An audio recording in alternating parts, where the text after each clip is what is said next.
Le cœur du tour, c'est un pari, c'est l'idée de se rencontrer avec des peuples qui sont encore connectés avec la Terre et qui viennent des 5 continents et de s'enrichir mutuellement de manière à travers nos sagesses, mais aussi de manière concrète avec des projets. L'objectif, c'est aussi d'en tirer des enseignements, de proposer des clés de lecture pour le futur. Alors, quelles sont ces clés de lecture?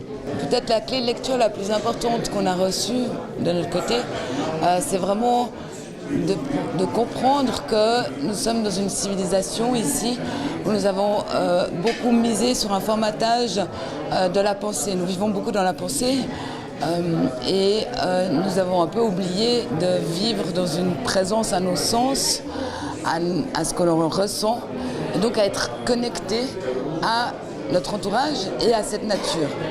Je crois que ces peuples, ce qu'ils ont de plus essentiel à nous faire retrouver, c'est cette présence à l'instant.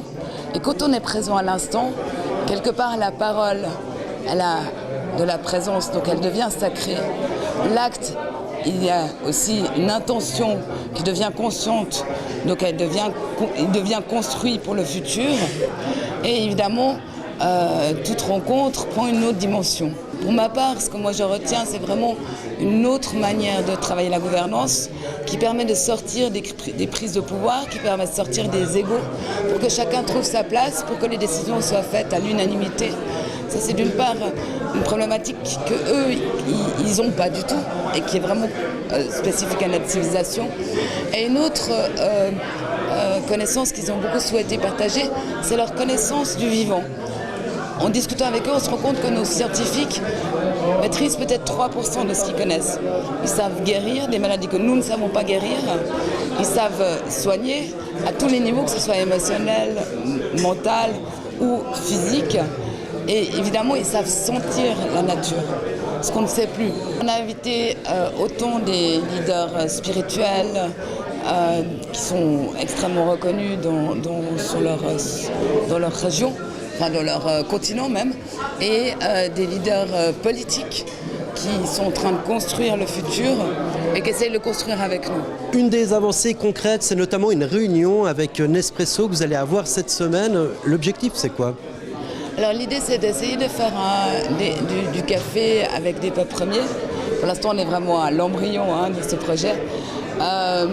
Et donc de pouvoir aussi, évidemment, travailler dans cette dimension de partage à l'intérieur de cette entreprise.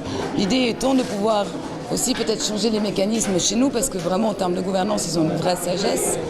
Et puis de pouvoir relayer avec un produit comme celui-là, tous les problèmes qu'ils rencontrent concrètement sur le terrain.